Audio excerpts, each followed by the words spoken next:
Assalamualaikum warahmatullahi wabarakatuh. Selamat pagi anak-anak kelas 6 yang saya banggakan. Selamat berjumpa lagi dengan belajar dari rumah mata pelajaran matematika. Pada pertemuan yang lalu kita sudah mempelajari mengenai sifat-sifat operasi hitung bilangan cacah. Yaitu ada sifat komutatif, asosiatif, dan distributif. Nah, untuk BDR kali ini kita akan melanjutkan materi kita, yaitu tentang menentukan hasil operasi hitung campuran bilangan cacah. Ada kata campuran, berarti nanti ada beberapa tanda operasi hitung dalam suatu kalimat matematika. Perlu diketahui anak-anak bahwasanya bilangan cacah adalah bilangan yang dimulai dari 0. Nah, untuk lebih jelasnya, mari kita gali materi tersebut. Sebelum kita melanjutkan ke materi tersebut, terlebih dahulu ada beberapa pernyataan yang harus kalian pahami, harus kalian ingat. Yang pertama, jika dalam suatu kalimat matematika ada lebih dari satu tanda dan kekuatannya sama, maka dikerjakan dari kiri atau dari depan. Nah, kemudian berikutnya, jika dalam suatu kalimat matematika ada lebih dari satu tanda dan kekuatannya tidak sama, maka dikerjakan dari tanda yang lebih kuat. Misalnya dalam suatu kalimat matematika kok tandanya lebih dari satu, misalnya ada tanda kali, bagi, kurang, tambah, nah itu dikerjakan dari yang lebih kuat. Kemudian pernyataan yang ketiga, jika ada tanda kurung, maka harus didahulukan pengerjaannya. Jadi kalimat matematika kok ada tanda kurungnya, operasi dalam tanda kurung, maka itu harus didahulukan. Kemudian ada urutan kekuatan tanda. Nih, urutannya apa kekuatannya ini? Tanda yang paling kuat adalah tanda kurung. Ini adalah seperti raja, paling kuat, harus dilayani terlebih dahulu. Kemudian tanda kali, ini sejajar kekuatannya dengan tanda bagi. Kemudian yang berikutnya adalah tanda penjumlahan, itu setara kekuatannya dengan tanda pengurangan. Nah, untuk lebih jelasnya kita latihan saja. Yang pertama, jika dalam suatu kalimat matematika ada lebih dari satu tanda dan kekuatannya sama, maka dikerjakan dari kiri atau dari depan. Contohnya bagaimana? Nah, misalnya nih, ada 5, kekuatannya sama ya. 5 ditambah 3 dikurangi 4 misalnya nih. Ini kan kekuatannya sama, penjumlahan sama pengurangan ini sama.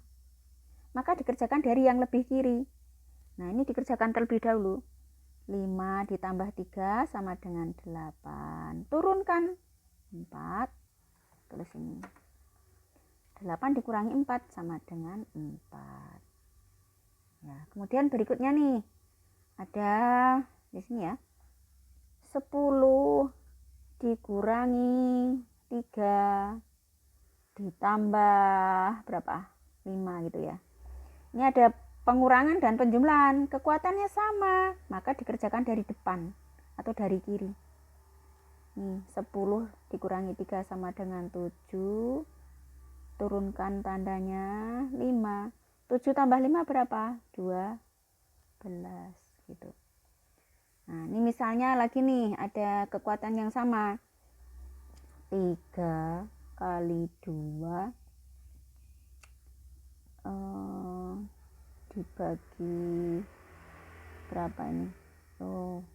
Misalnya 3 kali 12 ya, dibagi 2. Ini kekuatannya sama. Perkalian dan pembagian kekuatannya sama, maka dikerjakan dari yang paling kiri. 3 kali 12 itu kan 36 dibagi 2. Gitu. Jadi urutannya dikerjakan dari yang lebih kiri. 36 dibagi 2 berarti berapa anak-anak? 30 bagi 2 itu 15, ditambah 6 bagi 2 3, 15 tambah 3 sama dengan 18.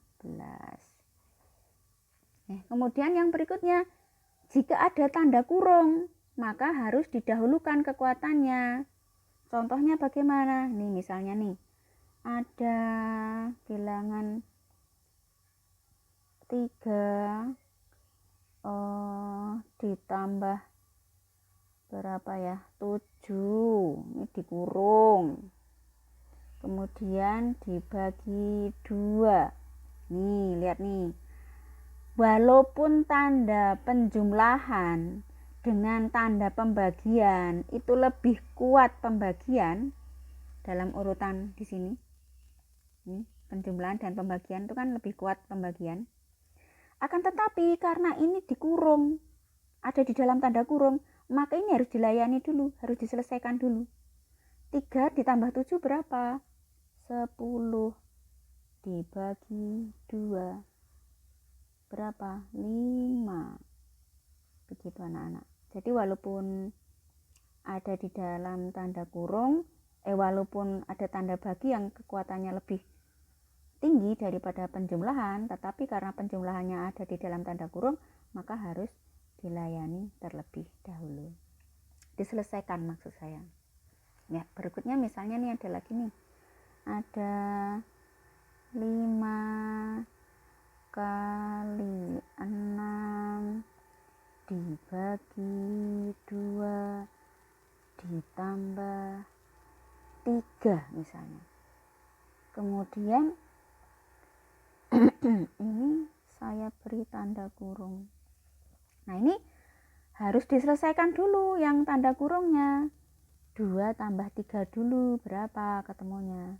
5. Tandanya diturunkan. Ini 6. Ini perkaliannya ini 5. Nah sekarang ada tanda kali dan tanda bagi. Kekuatannya bagaimana? Sama. Kurung. Bataku, kurung kali bagi tambah kurang, bataku urutannya. Nah kembali lagi ke sini, kalau sudah ketemu seperti ini, ada tanda kali dan bagi, kekuatannya sama, maka dikerjakan dari tanda yang lebih kiri atau yang lebih depan. Ini selesaikan dulu. 5 kali 6 sama dengan 30 dibagi 5 sama dengan 6. Begitu anak-anak. Nah, mudah-mudahan kalian bisa memahami materi ini. Intinya kalian harus paham dengan pernyataan-pernyataan yang ada di sini. Jika dalam suatu kalimat matematika ada lebih dari satu tanda dan kekuatannya sama, maka dikerjakan dari kiri atau dari depan. Dari yang lebih kiri ya. Kemudian pernyataan yang kedua, jika dalam suatu kalimat matematika ada lebih dari satu tanda dan kekuatannya tidak sama, maka dikerjakan dari tanda yang lebih kuat. Nah, urutan kekuatan tandanya bagaimana? Ini tanda kurung, tanda kali dan bagi. Yang ketiga tanda penjumlahan dan pengurangan. Kemudian pernyataan berikutnya, jika ada tanda kurung, maka harus didahulukan pengerjaannya. Jadi diselesaikan dulu tanda kurungnya. Dikerjakan dulu operasi yang ada di dalam tanda kurung. Apabila dalam kalimat matematika tersebut ada tanda kurungnya. Nah, ini urutan kekuatan tandanya. Tanda kurung harus diselesaikan dulu. Kalau tidak ada tanda kurung, yang didahulukan adalah tanda kali atau dan bagi. Kemudian yang berikutnya adalah tanda penjumlahan dan pengurangan. Demikian anak-anak materi kita pada hari ini. Kemudian untuk latihannya, coba silahkan dikerjakan pada Ayo Berlatih halaman 20 LKS Cakap. Untuk soalnya adalah soal nomor 1 sampai nomor 10. Dikerjakan di buku tulis dan silahkan dikumpulkan ke sekolah besok pagi hari Kamis tanggal 7 Oktober 2021. Demikian anak-anak materi kita pada pagi hari ini, semoga bermanfaat, semoga bisa dipahami. Saya akhiri, selamat pagi, selamat beraktivitas, selamat belajar, semangat sehat. Semoga sukses untuk kita semua. Saya akhiri, assalamualaikum warahmatullahi wabarakatuh.